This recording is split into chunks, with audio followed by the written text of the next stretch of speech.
Learning economics. I'm very excited to have with me today James Plunkett, who is the author of a book called End State, 9 Ways Society is Broken and How We Fix It. So, James, thank you very much for agreeing to speak to me. Thanks for having me. Yeah, so you actually sent you sent me, I think, a message on Twitter originally, offering to send me a copy of this book,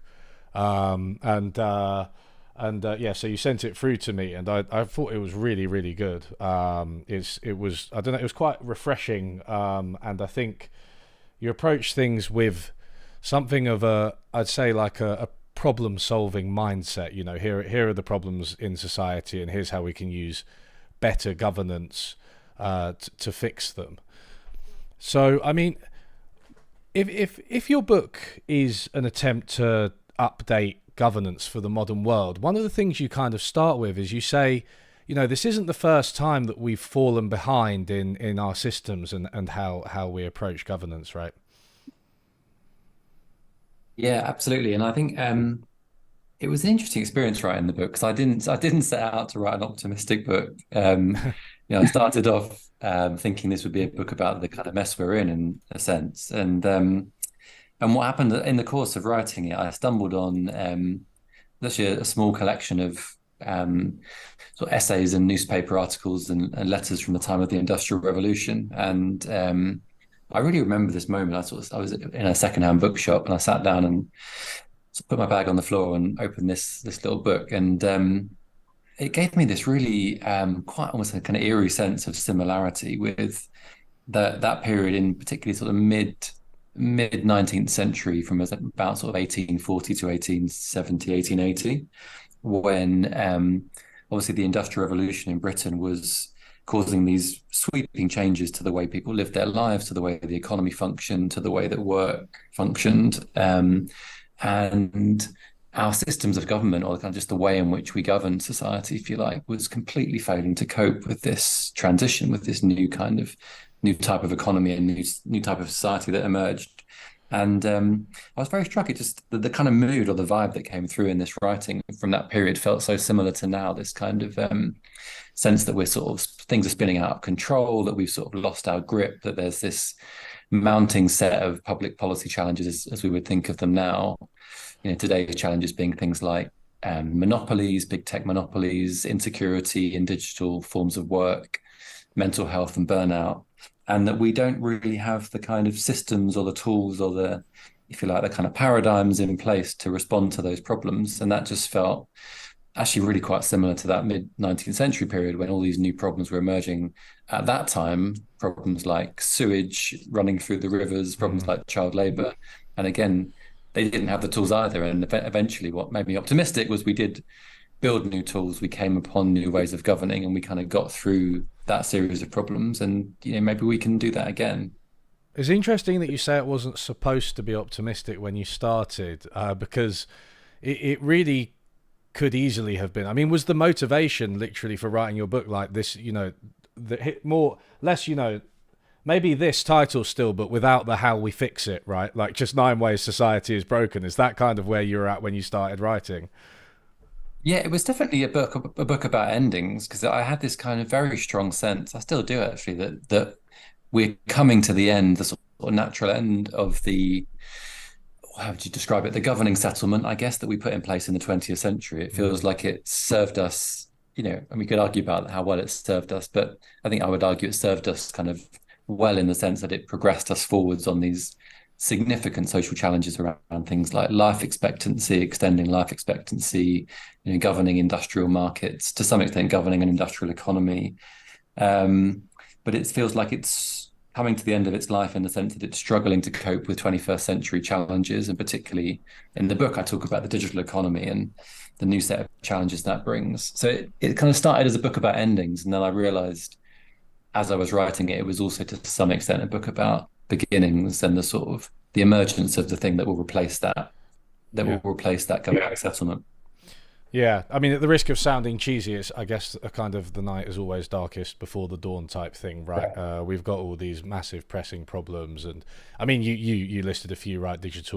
digital tech monopolies and the digital economy are quite a heavy focus in the book, I think. But there's also obviously climate change lurking in the background, and not to mention the pandemic and supply chain issues. And you can almost you can list quite a few major challenges that we face. But let's go back to digital monopolies, because this is, you mentioned it a couple of times already, and it did stand out as a very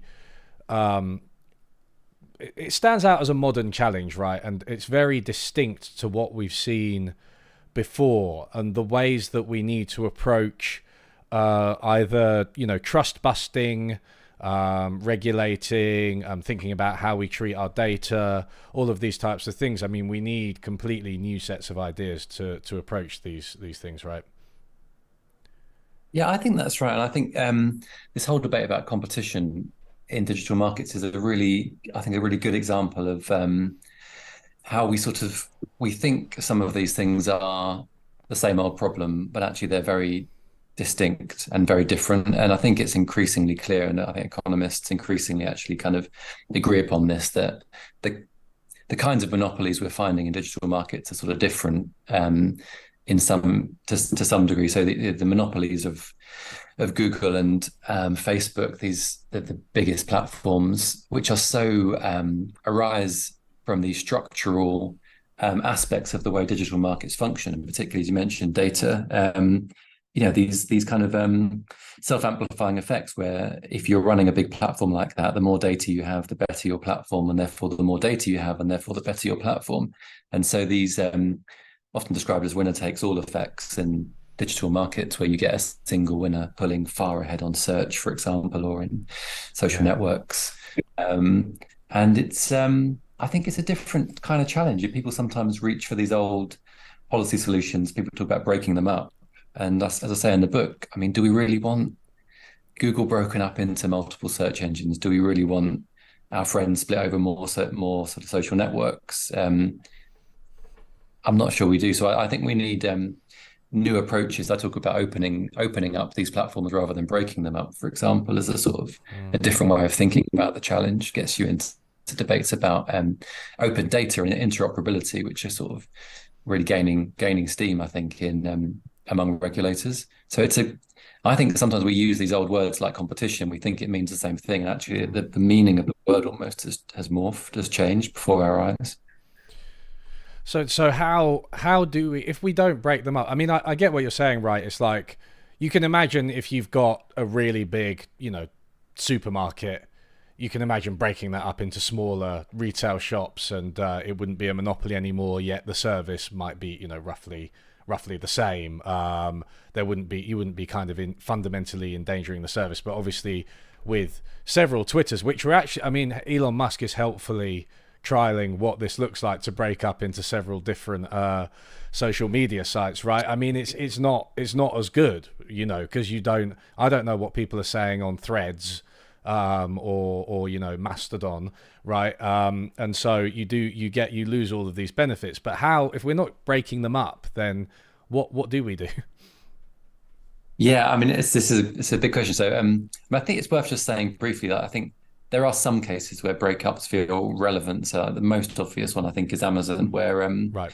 You have actually what is actually quite a classical challenge, similar to when the railways started buying coal companies and then stopping other coal companies moving coal on their tracks, right? And we broke those up. We said you can't own both the tracks and the thing you're moving on the tracks. And Amazon very clearly owns the tracks, if you like, the sort of platform, and also tries to sell stuff, or does sell stuff on its own platform. And so there is a case for this sort of breakups in those cases, I think. But I think in the case of big social networks, their power comes really from the fact that they've built these things as kind of private gardens. And so you can't move between them. So, you can't cross post from Twitter into Facebook. You can't move your friends with you. As someone who's tried to leave Twitter, and I came crawling back when I tried to leave a year or so ago, because of course there's the network effect at work there. And so when I tried to leave, and you go to Mastodon, none of the people I want to follow are there, and so you come crawling back. So I think there's debates about interoperability, I think, is a big part of it. So can you force these platforms to work to interoperable standards so that you can take your friends with you so that you can cross-post even from one platform into another, so that you can port your data between them, particularly important for workers. If you've accumulated a really strong feedback record on Uber, driving for Uber, can you take your feedback record to a different driving platform? At the moment, you can't, and so you're sort of stuck within these ecosystems. It also means things like opening up these ecosystems for developers. So, one thing Facebook and others do is they kind of control access to the ecosystem. And when someone builds an app, say that makes good use of these systems and becomes threatening, they shut down access and kill off that business almost overnight. And so, you need better ways to allow people open access to build tools and build interesting experiences within these ecosystems. And it's a big deal, that stuff. I mean, it's sort of reclassifying them as not just private companies, but as something different and more important than that, and treating them differently in the regulation. So it seems to come down in that chapter. I forget which chapter it is, one or two. It comes down to ownership, right? As well. There's this like issue of like who owns the data that we generate when we're using these apps, and if we are deemed to own it ourselves, then issues like interoperability will become easier to manage, right?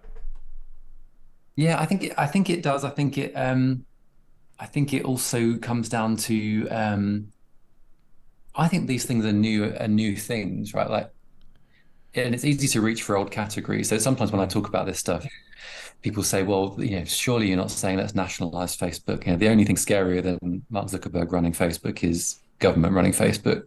And I agree. I mean, I agree. Like, what we're not talking about nationalizing. So it's not a sort of old school debate about ownership. Yeah. It's more about reclassifying these things as a new kind of entity and then treating it differently. So it's almost like an enhanced regulatory regime where you say, it's absolutely damn obvious that, as Elon Musk is showing us day by day, you cannot have a situation where the public square, Twitter, is owned by a single person who can do things to it at will and decide who's allowed access to it and govern things like freedom of speech. I mean, it's profoundly obvious that that's a kind of category error, right? That's not the kind of thing it is.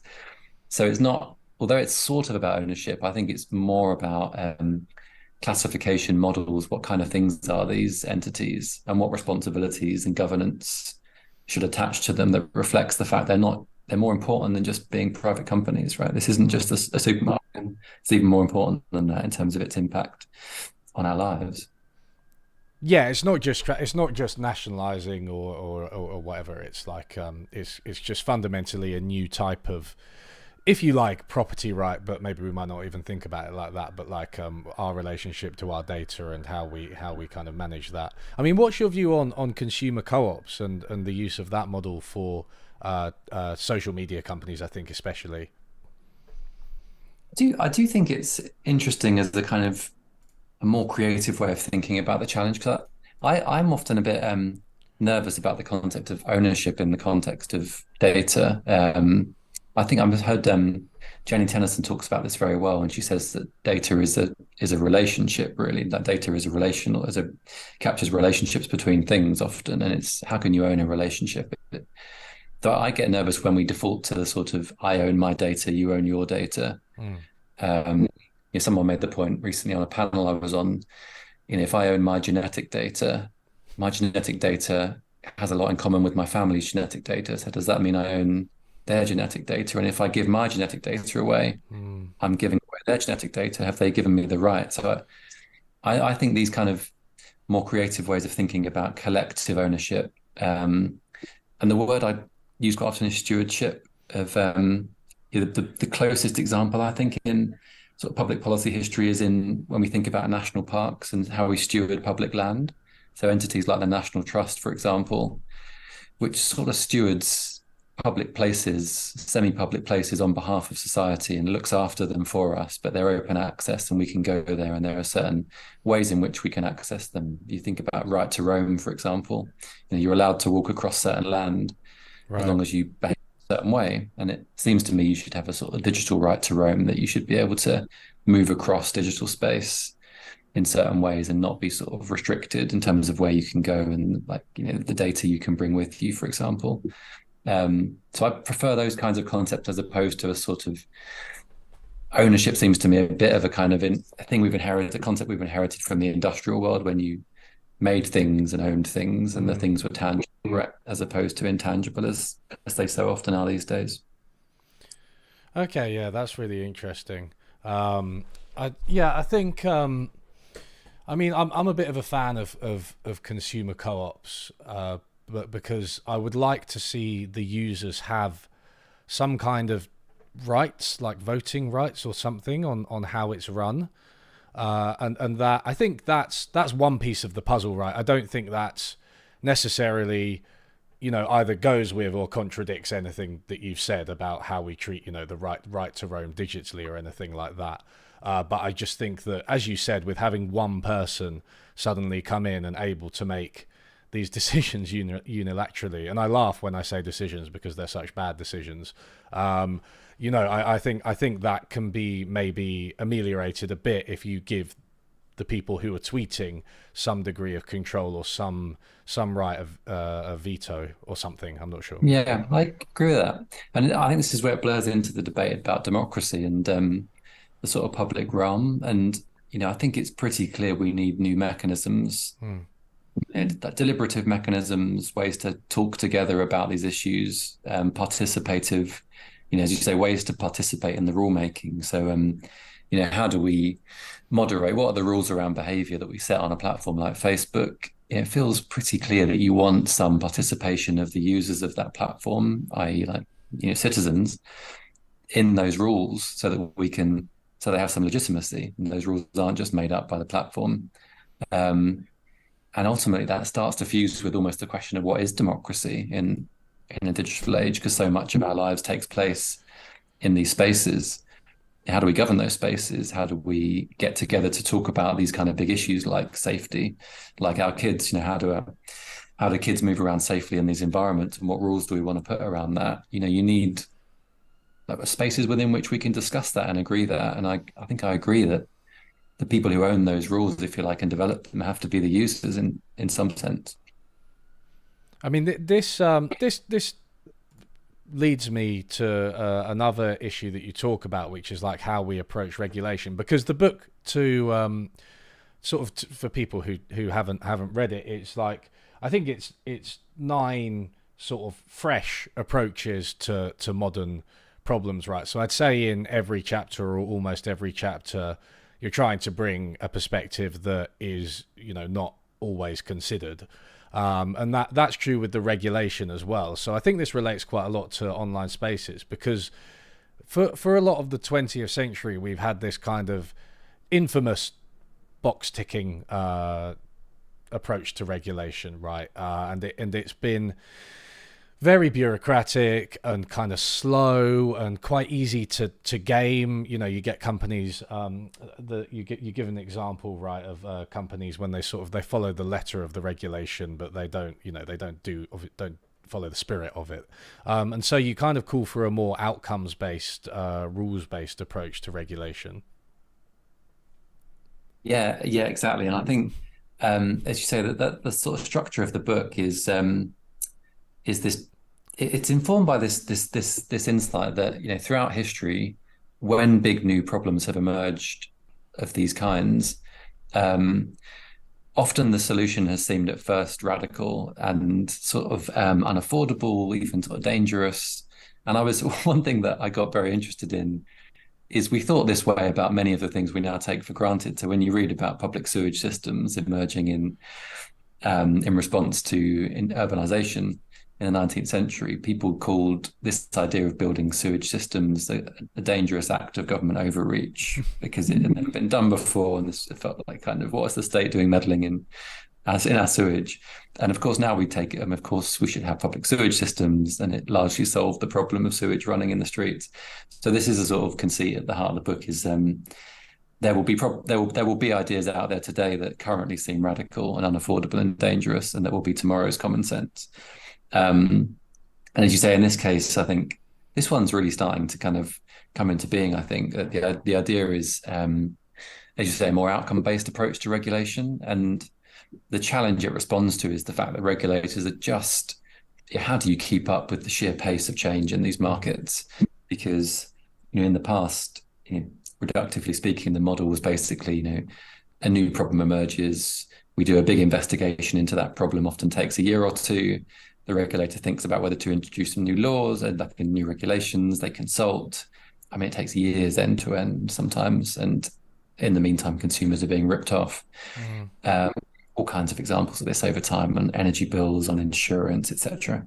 And meanwhile, you've got companies, often big tech platforms, iterating daily. I mean, they're running A/B tests, tweaking their checkout experience, and of course they dodge these rules and find loopholes. So the outcome-based regulation idea is to say, let's stop doing this through a sort of checklist. Here are the 100 things you're not allowed to do, and let's start saying, the principle the FCA works with, for example, the Financial Conduct Authority in Britain, is treat customers fairly. And, the reason it has teeth is that the FCA says if you don't treat customers fairly, if we decide that on a reasonable judgment of that term, you've treated people unfairly, we will crack down on you and you will be fined. And so it forces companies to internalize the risk judgments and to have a boardroom conversation about, do we feel really confident we're the right side of the line on this thing? Does the way that we're tweaking the checkout experience feel fair or not? And that's the idea, is that you don't have to continually write new rules. I mean, it would be interesting to see how it plays out. It's not entirely straightforward how you operationalize it, but it feels pretty clear you can't respond with prescriptive rules to this kind of these very rapid pace of change these days. Yeah, I mean, it's been that way for quite a long time, hasn't it? I think the digital age has accelerated it. But even, I mean, I have friends who work in finance, right? And it's been like, even by the time a regulations come out, they've sort of worked around it. I mean, I guess the charge would be that your approach to regulation is potentially too vague, and open to interpretation, which might lead to more problems. Yeah, I think that is the concern, and the jury's a bit out on this. I think the FCA has only really recently put in place this consumer duty, they call it, this idea of you must treat people fairly. I think that one example that gives me hope is if you think of other aspects of the law, like employment law, some of the terminology around how you have to treat people in the workplace is arguably is open to interpretation. And the way it works is that you have employment tribunals that over time establish through precedent and case law the meaning of these terms. And so they stress, they test, what does it mean to be fair to an employee? What does it mean to discriminate? What does indirect discrimination mean? Are these examples of it or not? And so you get a more kind of living process in which you test and refine and kind of clarify the meaning of these terms. And over time, that's the idea, is that sort of really fleshes out what does it mean to be fair and where's the boundary. It's not straightforward, but I do think, it's sort of inevitable. You just cannot have an approach where we've tried in the past with the FCA. Again, a good example in the past is insurance, where the FCA said, stop conning people into accidentally auto-renewing their home insurance. Make sure you send people letters telling them that their home insurance is coming to an end. And insurance companies started sending out letters with tiny font where the warning was on page 6. And so then the FCA said, you have to write it on the first page and the font has to be this size. And it's a ludicrous cat and mouse game. So I think it's inevitable you have to move away from prescription, and we'll have to find our way really and work out how do we make a success of this outcomes-based approach. I mean, yeah, so I wanted to ask you a little bit about your background in this, because you do have quite an extensive background in kind of regulation and public policy. And I mean, how has this impacted your view of these problems, do you think? Yeah, great question. I mean, it's a cliche. I was going to say I've been on a journey, but I mean, I have, in a sense that the kernel of the book, the idea that led to the book, came to me when I was back in the late 2000s. I was working in Number 10 in the Gordon Brown government, and that was the sort of earliest experience I had of obviously working in number 10, you're sort of in a sense at the top of the system, ostensibly, right? You're kind of in the center of power, and seeing that play out and seeing, how do the levers of power function? This was at the height of the financial crisis, so it was quite a kind of interesting time to be there. And that was late 2000s were the earliest time when some of these effects of digital technologies, of Uber and so on, were starting to sort of be talked about. And the thing that was then very formative for me was I went to work at Citizens Advice, big charity in the UK that gives advice to people suffering problems with benefits, with welfare, with consumer markets. And I guess one lesson for me that is obvious, but I kind of learned very starkly in that environment was there is often a massive gap between the policy intent in a place like number 10 and how it plays out in people's lives. So that was very significant. And then I also moved sort of sideways from policy work into digital work and ended up running big digital teams. And that's when I started to appreciate really the significance of technology and how technology was at the heart of so much of what we were seeing. And really, I think this is, the theme that runs through the book is, I mean, broadly, we've got a sort of a 20th century state built for an industrial economy, and it's having to cope with a digital economy. And so that gap, if you like, between the sort of policy intent of like, let's pull this lever and solve this problem, that machinery doesn't work anymore, right? It just doesn't work. This sense of here's a policy problem, let's pull a lever to solve it in this mechanical state, doesn't work. I talk about it sometimes as a governance gap, that there's this growing gap, the state is falling behind, and we need to rebuild it in some senses, I think, in order to catch up. Yeah, I mean that's a really good way of putting it. I think so. Let me challenge you a little bit on this, because I mean what I was trying to get at is, as I mentioned earlier, you have a kind of problem solving, somewhat optimistic, let's say conditionally optimistic view of the world. And I think some people, maybe people who listen to me who are maybe a bit more on the left or maybe even on the right, I don't know, they would say, well, you've got this technocratic approach, this problem solving approach, this kind of good faith approach, but are these problems not being caused by like quite powerful actors? Are there not powerful interests who benefit from, for example, you talk about things like the gig economy and workers being exploited, burnout, really poor safety nets, and lack of regulation that we've been discussing. Is it maybe not enough just to be like, okay, I've thought of a clever solution to this problem because there's all these powerful vested interests involved? Yeah, I think that's right, and I think it's not. I think that's right, and it's not so much a technocratic argument in the sense that power runs through all of these, absolutely runs through all of these problems, and it did before. Right? I mean, when we talked about things like pollution in rivers, sewage, and so on, when we put in place reforms like public healthcare, education, public health systems, there were stunningly powerful vested interests that had to be overcome in those cases, right? I mean, some of them private, the big monopoly, the big industrial monopolies that we did break up in the past, the big railway monopolies that we began to regulate and sometimes broke up. A lot of the vested interests in the past were also public vested interests. So, there were many fragmented local sewage commissioners, for example, who had to be persuaded to give up their power or have their power taken away when we sort of centralized certain aspects of the sewage network. So I don't know, some of my optimism comes from, we have done this before. Some of it comes from the sense of the dynamic I sometimes describe is this sort of mudslide dynamic that you get where, policy change is not, it's not very steady or even. It kind of, the problem builds up on a hillside like the mud. And then there's a rainstorm of some kind that triggers the mudslide, and you get a lot of change suddenly very quickly. And I do think the system is not very good at changing day by day, but it's better at changing sort of decade by decade, in the sense that, crises unlock change. Frankly, concern about kind of rising public fury and frustration unlocks change, because at the end of the day, the system has some democratic instincts and has some responsiveness built into it. So although I think I'm, things might get worse before they get better, and I think sometimes things do get very bad. So that the sewage on the bank of the Thames was 2 meters deep before we built the sewers. Yeah, yeah. Um, the shit piles up, but when it does, we have proven time and again that we do. There are mechanisms by which we overcome the vested interests, and cut through it. So I don't know. I'm a short-term pessimist and a long-term optimist, I think.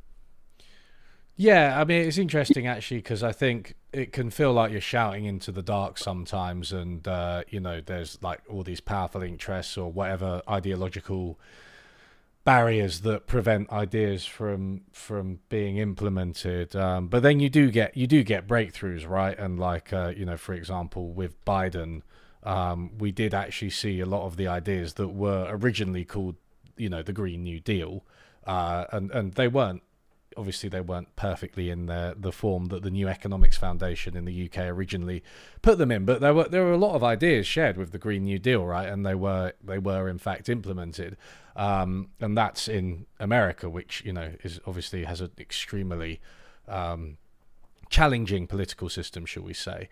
So yeah, I mean, I think I do share your cautious optimism, or what do you call it? Short-term optimism, short-term pessimism, long-term optimism. Yeah,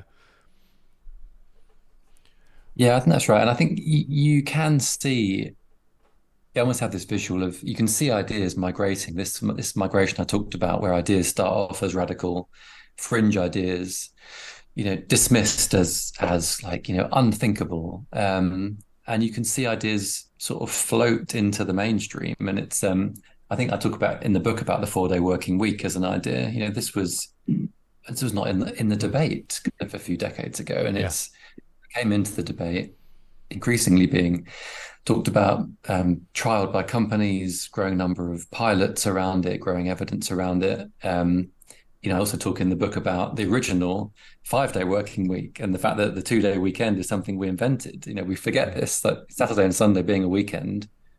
This is something we invented. This isn't a natural yeah, yeah. phenomenon. And that was seen as wildly radical, the idea that people would have 2 days off in their working week. And we did that for similar reasons, because workers were knackered, because it turns out doing factory work 6 days a week, you don't end up being very productive because you're exhausted. You tell And quite a so funny story about the people being drunk. Sorry to interrupt you, but I just wanted to. There's a funny story about people being too drunk to work on Mondays during the Industrial Revolution, right, in the book.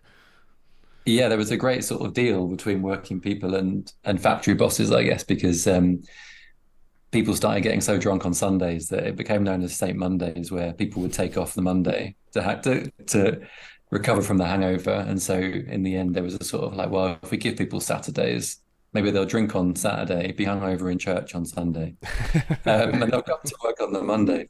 So there's all kinds of funny sort of trade, like negotiations, implicit and otherwise, that happen at these times. But yeah, that point, we created the weekend, and now we act as if it's just a thing. And so, I would put money on a 4-day working week in 20, 30 years time, feeling Yeah. like sort of quite commonsensical.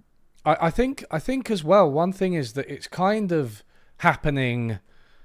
That's the thing with these changes. It's really interesting, isn't it? Like to observe them. And when you're, I guess, a social scientist, you sort of you end up being observing society, sort of like you're at a zoo or something in the end, don't you? But I've been noticing the 4-day working week is kind of happening. Some workplaces are implementing it explicitly, but more generally, especially in London, people have just stopped working on Fridays. Certainly Friday afternoon, right? And I think in a lot of cities, that's what you've got. People just start doing it, right? And then employers and governments end up having to move with the people, right? And so it's not that regulation, the legislation, if eventually put in, it will obviously have an effect, a major effect, but it goes with the social change rather than just coming from the top down and then everybody works 4 days a week suddenly.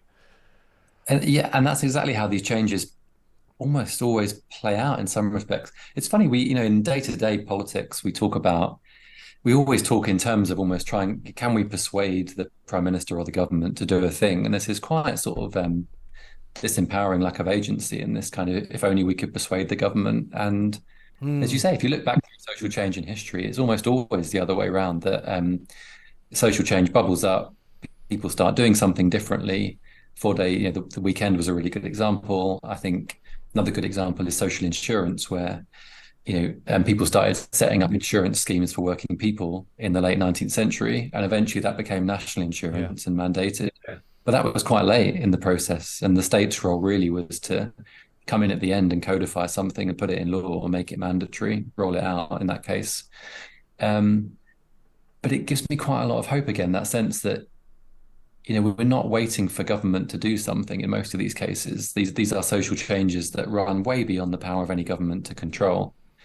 And so we've got more agency than we think. Mm. Um, Yeah, absolutely. I think that is a way to be optimistic. I think, right, because it's like either in a way, either the government does something or it doesn't, right? And you kind of, if you're pinning all your hopes on it doing X and it doesn't get through Congress or whatever, then, obviously you're in trouble and you feel like your ideas have failed completely. But if you think about it as government as more of a reflection of something more broader that you contribute to, every time you, I don't know, have a conversation like this, release a book, talk to your friends at the pub about things, then that's much more empowering.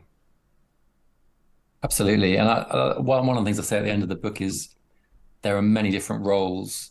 Talk about this kind of ragtag army that fights for social change, and there's many roles in the army, right? And it's voting is one of them. It's actually quite a small one, really. I mean, if you think about the sort of collective impact we have over the course of a year as people in society, as you say, we have impact by talking with our families, by having a conversation down the pub and persuading a friend, by, we have our role as like artists, comedians, bloggers, writers, Sure. Many different kind of ways we participate in these big processes, way beyond sort of democratic politics. Let's talk about the state then, because although everything we've just said is true, the state still has obviously legal powers, also economies of scale as well. I think it can implement things universally and at a scale that the population, civil society, businesses can't. So you are kind of what might be called a statist. I feel like statist is usually used pejoratively, but you're not really a libertarian, or you're not certainly not an anarchist. But I was wondering, because I generally agree with you. I think I'm a statist as well, but I also do appreciate some of the anarchist critiques of the state. And I don't know if you've read Seeing Like a State by James C. Scott, and what you think of those types of critiques and how you incorporated them into your proposals, if you did.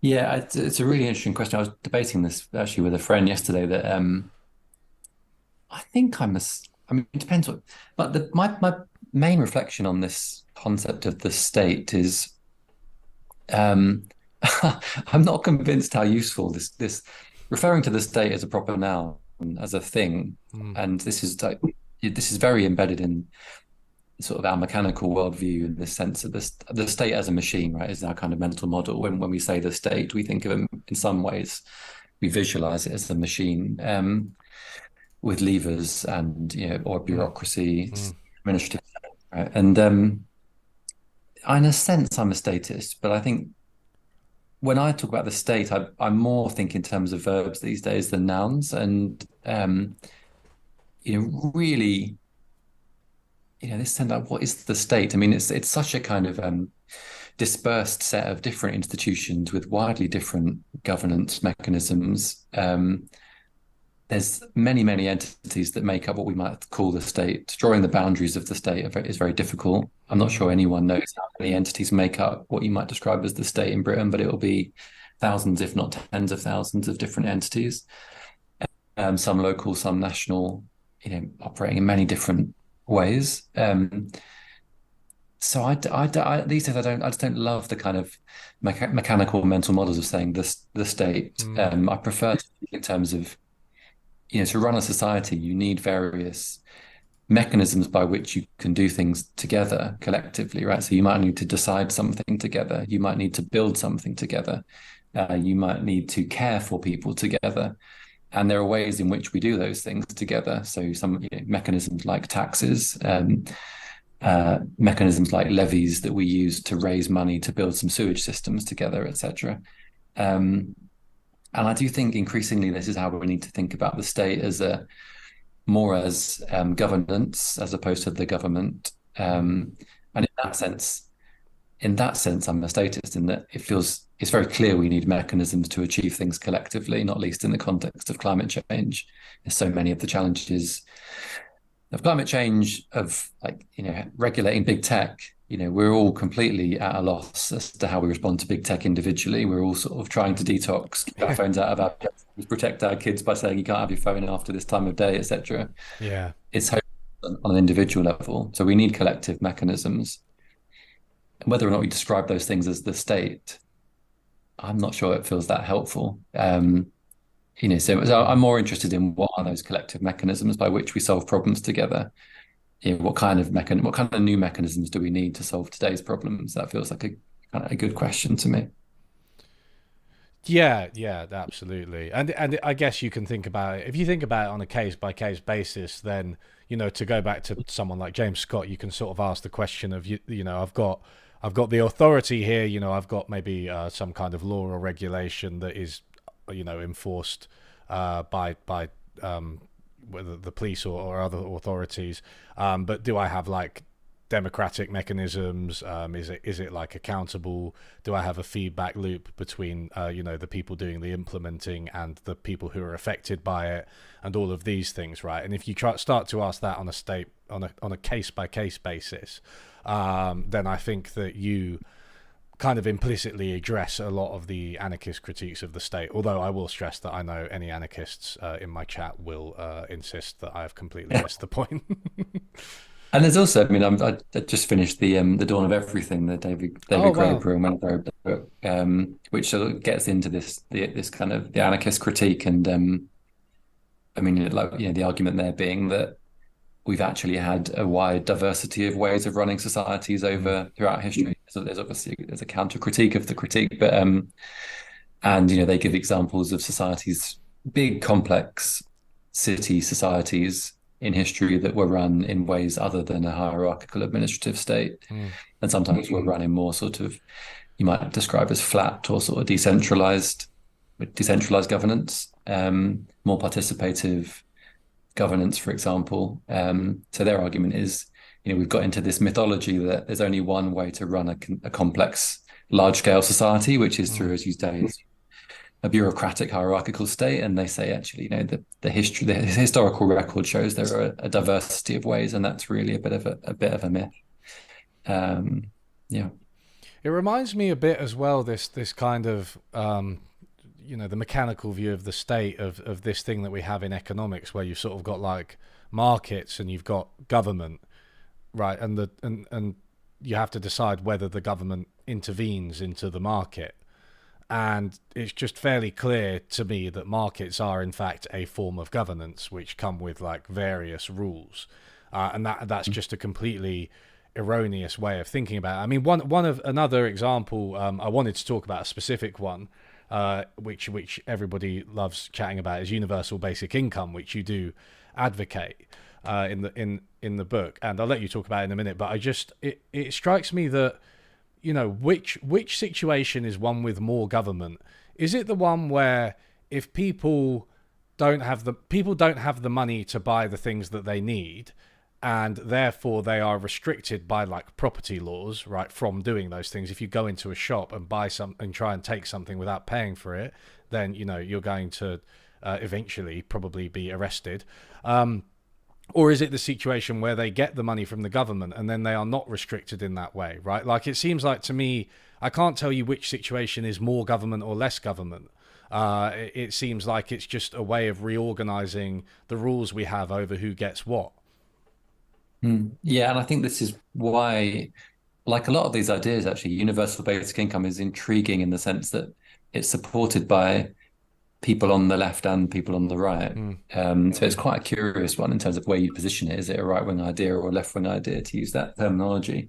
Um, I mean, I used to be a profound skeptic about UBI, and I've become definitely less skeptical. I think partly the experience of just working at Citizens Advice, a lot of the problems we help people with at Citizens Advice were just the nightmare of interacting with the complex benefit system, right? And just the stigma, the worry, the great irony that what we call social security leaves people feeling less secure often because they have no idea how a change to their earnings or working hours will affect the benefit income, and have no idea whether or not their appeal against being declined for disability benefits will be successful or not.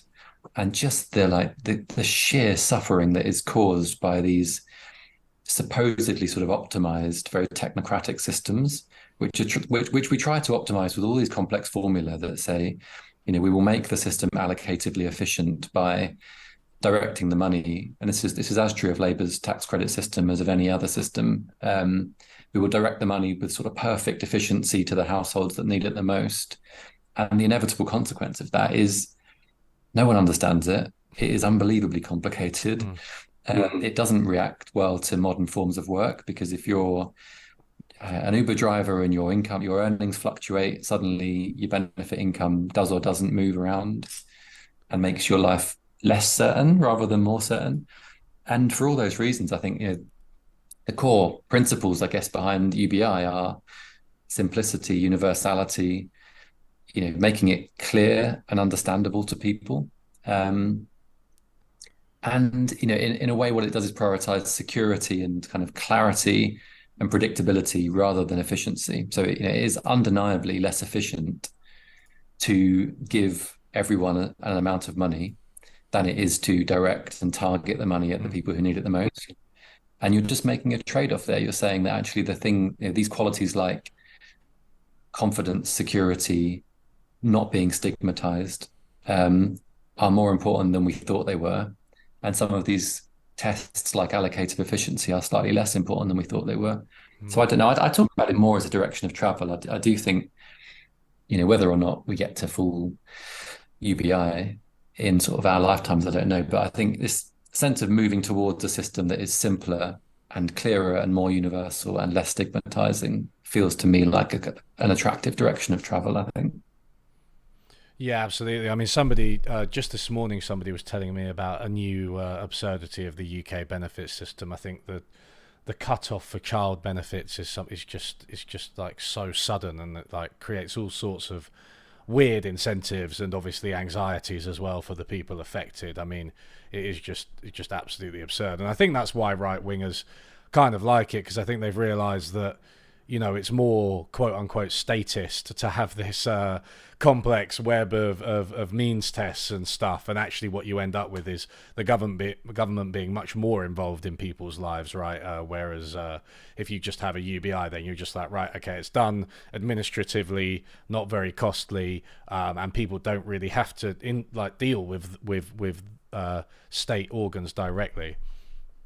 Yeah, absolutely. I talk in the book. I give an example of person I spoke to who was receiving benefits and who got a knock on her door from sort of fraud inspectors asking her, is the man that has been staying at her house her new partner or not? And asking private questions about, like, do her kids consider this man to be a dad to them?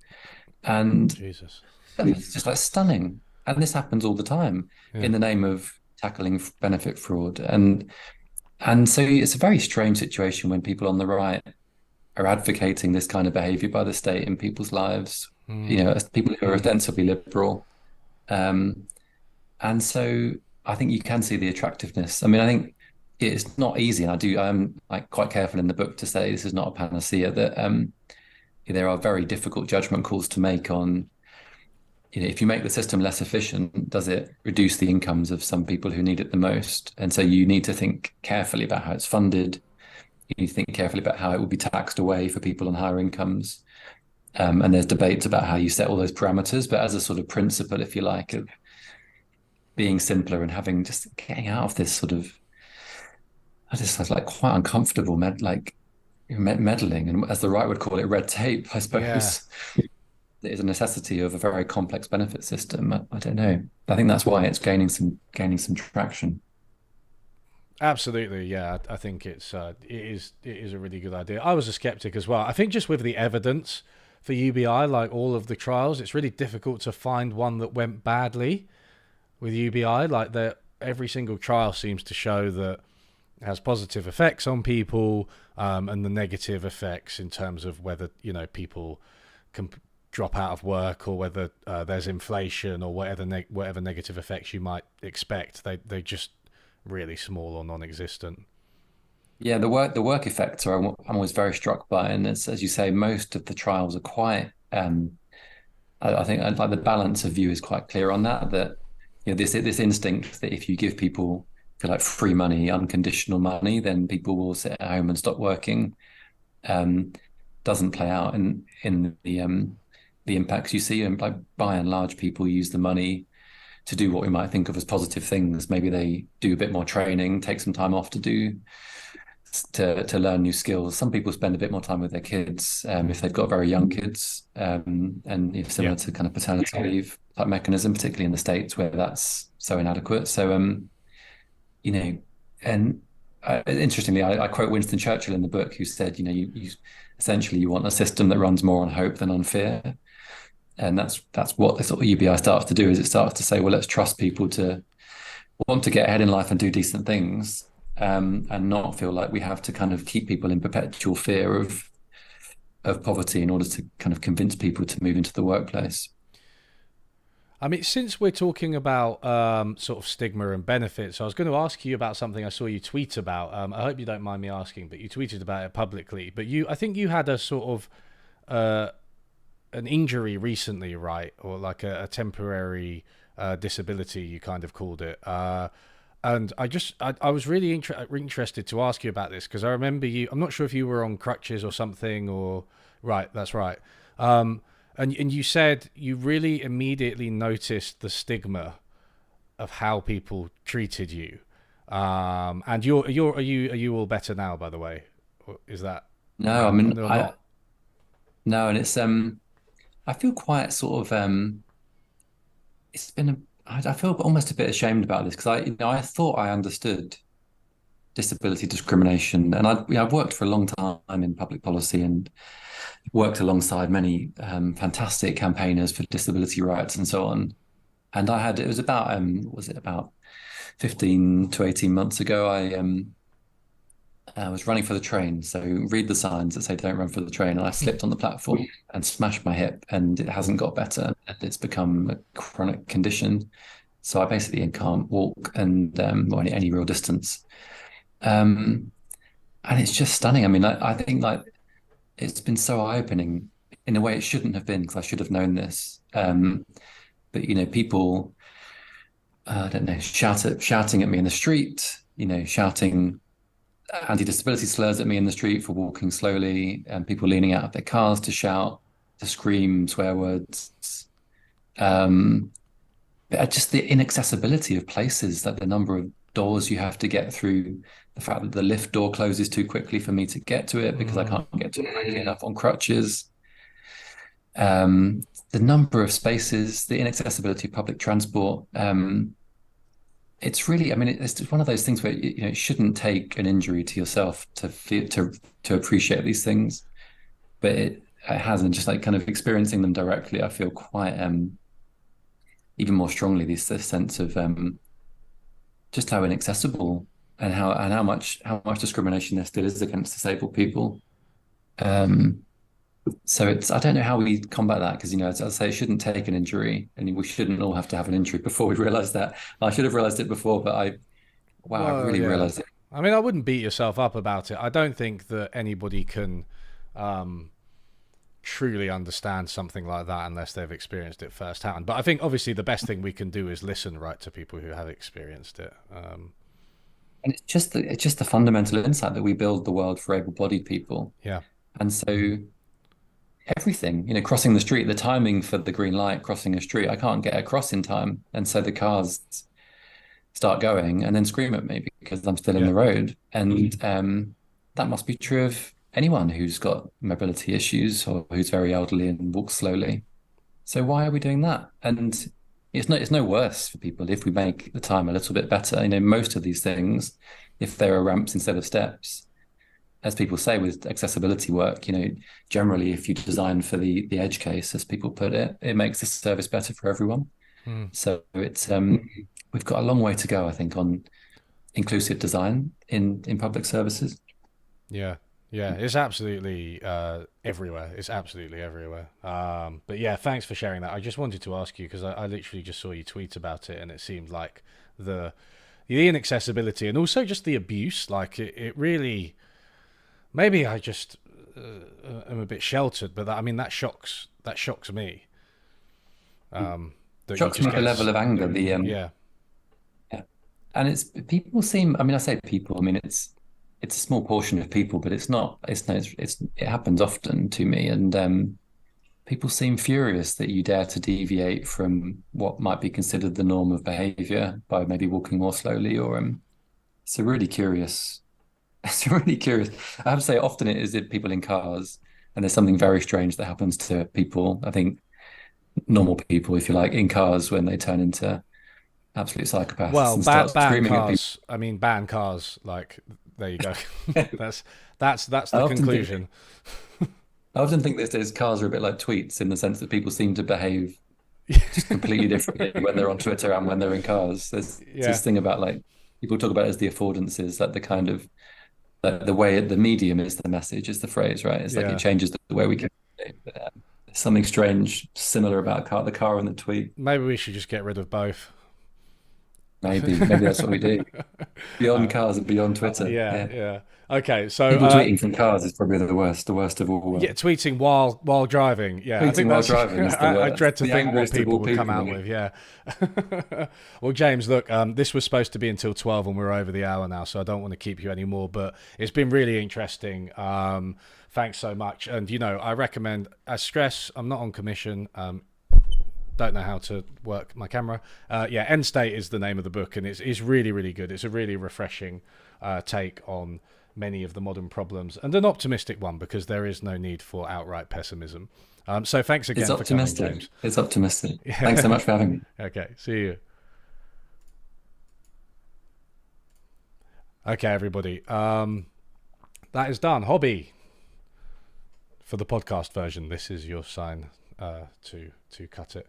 But anyway, I shouldn't be showing you all my emails. I mean, it was literally just the invite to James. But thanks, everybody. Yeah, I need better moderation. I thought I had Nightbot, but it just wasn't working. But I think Nightbot only works on YouTube if people are spamming. But anyway, I'll see you all soon for a gaming stream or whatever. Bye.